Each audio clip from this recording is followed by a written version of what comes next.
If you are considering coming to Europe sometime soon, maybe you're a digital nomad, maybe you're a remote worker, maybe you're just a slow traveler looking to base yourself in Europe somewhere for a few months, then this video is going to be for you, because I'm going to reveal to you my top 5 digital nomad destinations in Europe that you should consider checking out. Now, I should really start with the disclaimer, because what constitutes as a good digital nomad city for me may be something completely different to what constitutes as a good digital nomad city for you. So it really will depend on you, but I think in general you're going to be looking for somewhere obviously with good Wi-Fi, of course, but you're going to also be looking for somewhere that's pretty safe, where you won't have to worry about your safety all the time, somewhere with good public transport links and good airport connections nearby to an international airport. You're probably looking for cities where it's going to be easy to meet people, maybe there's good social events going on, or there's good nightlife there and lots of bars where you can meet people, maybe go and date people. And also crucially too, you're probably looking for somewhere that has a good cost of living. So what I've tried to do in this list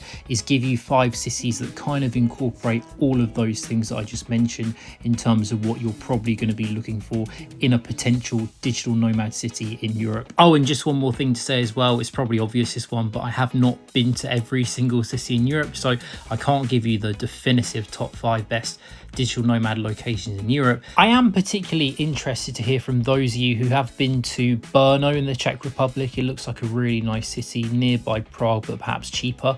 Also the north of Spain, places like Salamanca, Bilbao, A Coruña, Galicia. I've not been to the north of Spain, so I don't know it. And also Skopje, North Macedonia, Lake Ohrid. If you've been to those places, do drop a comment below and let me know, because I haven't been to those places, but I have had a look online. I've seen some videos. They do look like interesting places, so do let me know if you've been to any of those places.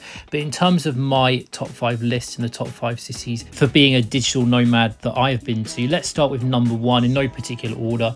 Number 1 in my list is going to be Belgrade, Serbia. Now, I must say some of my pictures here from Belgrade are pretty rubbish. They were taken from my old phone, so apologies for that. But Belgrade is a really good city. It's very vibrant, it's very lively, really good food. If you like your meat and your barbecue, you'll love Belgrade, because the food there, especially the meat, is fantastic. Belgrade does have a very good international airport, which is well connected throughout Europe. It's also a really safe city. I mean, you can probably walk around at 4 AM in the city centre every day, and I don't think anything's going to happen to you. It's a very, very safe place.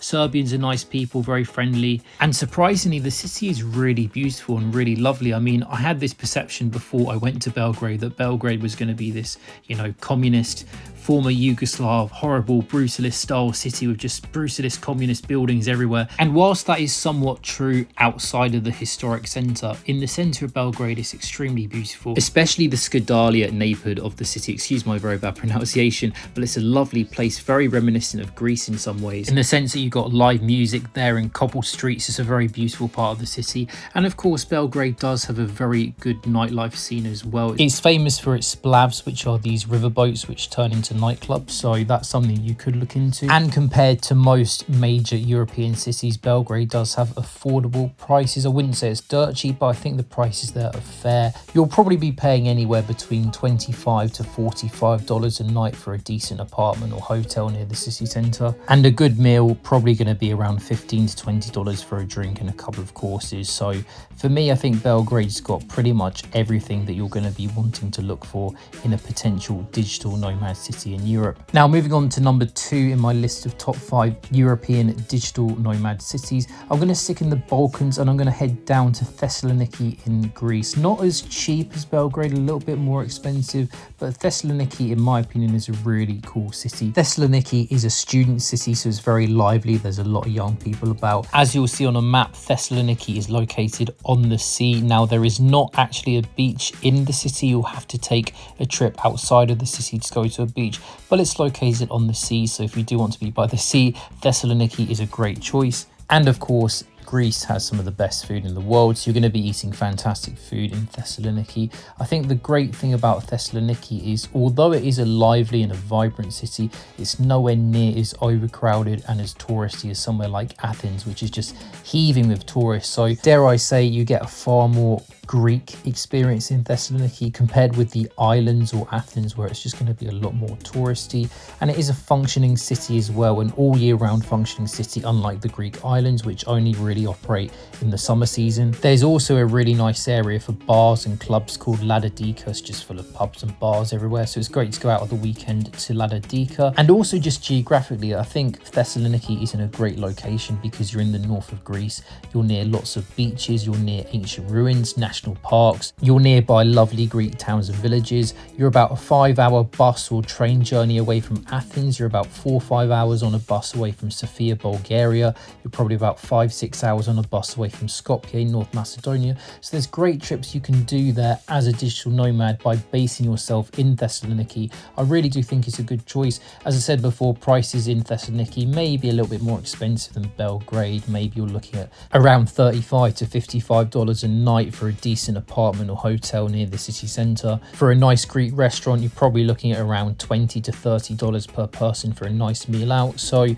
little bit more pricier, but still I think it's a great option to look at. So now let's go to number 3 in my list, and the third city is going to be Wrocław in Poland. Now, talking about cities with fantastic geographical locations, Wrocław definitely has that in its favour.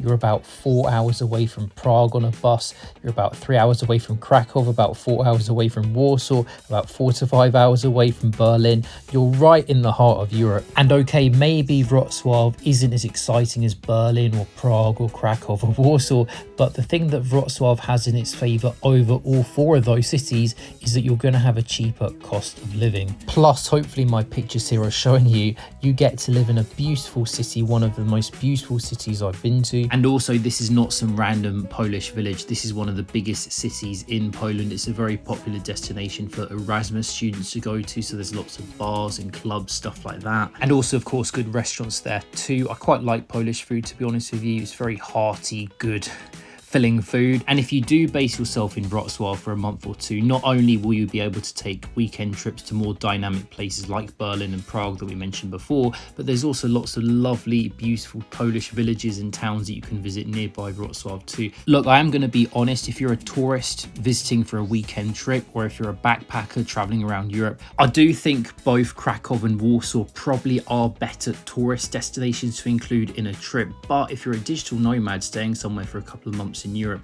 Wrocław's got to be up there for me as one of the best places to consider. And also, if you are thinking of coming to Europe during the Christmas winter period, Wrocław has one of the best Christmas markets in Europe. It's renowned for having arguably the best in Poland, so definitely go and check that one out. But now we are going to head to city number 4 in my list, and we're going to go over to Spain, not Madrid, not Barcelona, but we're going to go in the south of Spain to Granada. Now, I will preface this one by just saying that if you are planning to come to Europe in the summer months, the south of Spain can be very, very hot, so just something to be aware of. And also, if you're planning to come in the winter months, because Granada is in the Sierra Nevada mountain region, it can get quite chilly, so just something to be aware of as well. But otherwise, I really love Granada. I love how vibrant the city is. It's a university city again, so there's going to be a lot of young people about, lots of bars, restaurants, and that is really what I love about Granada, the food. And in particular, Granada is famous for its free tapas culture.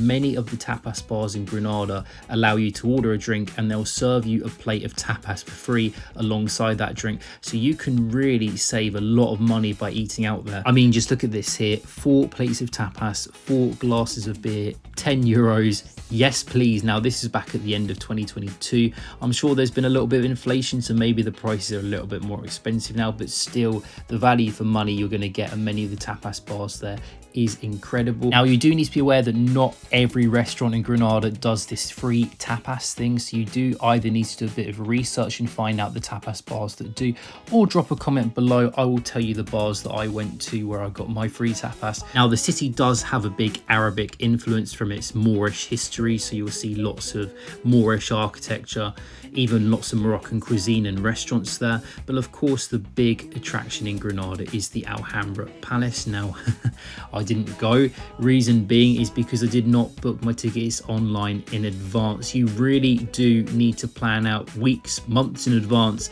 in terms of what day you're planning to go to the Alhambra. So do not be like me, book your tickets well in advance. Now, if you are silly and you don't book your tickets in advance like me, you can go to the San Miguel viewpoint. You get some nice views of the Alhambra from there for free. But of course, if you want to go inside, book your tickets online in advance. But to summarize Granada as a city, I mean, you've got everything that you probably want and need there. You've got fantastic architecture, great history, great culture, great food and restaurants, great nightlife. And in Granada, you've got one of the most affordable cities in all of Spain. And again, what's more, you're only a few hours on a bus or train away from great places like Sevilla, Malaga, Cordoba. You're literally a few hours away from any beach town on the Costa del Sol. You're a 5-hour bus journey away from Madrid.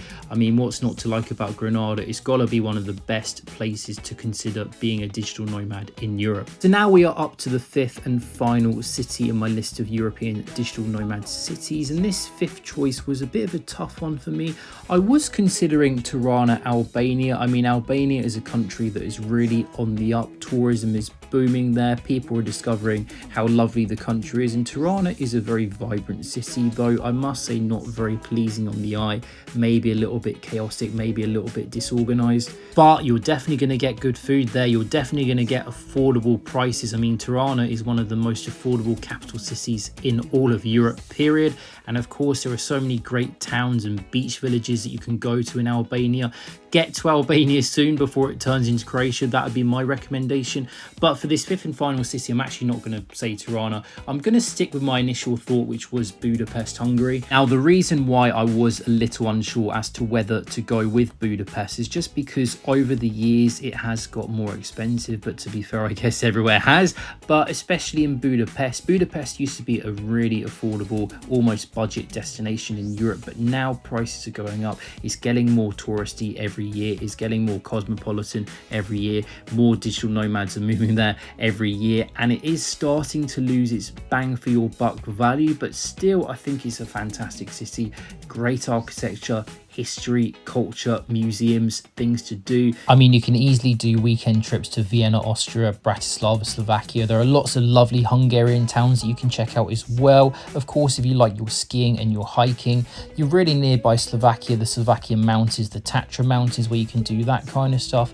And Budapest has a great restaurant scene, lots of great restaurants. And Budapest is known for its nightlife scene, its ruin bars. There are definitely some good nights out to be had over in Budapest. They also do these party cruises along the Danube River. I will put a link below in the description in the comment section if you are interested in that. But overall, Budapest, fantastic city. I just think it's getting a little bit more expensive, but still for now, great place to be, great place to live, great place to check out. So do let me know your thoughts. Do let me know if you agree or disagree with anything that I have said today. Do let me know some of your favorite places in Europe that you would recommend digital nomads to visit. Maybe you're a digital nomad yourself and maybe you traveled around Europe. Let me know some of your favorite digital nomad locations in Europe that you've been to, and also do let me know the places that you didn't like. It will be interesting to see all of your experiences and have a discussion down below in the comments. So do get involved. So I do hope that you guys have found this video useful and interesting today. I do hope that this has perhaps helped your decision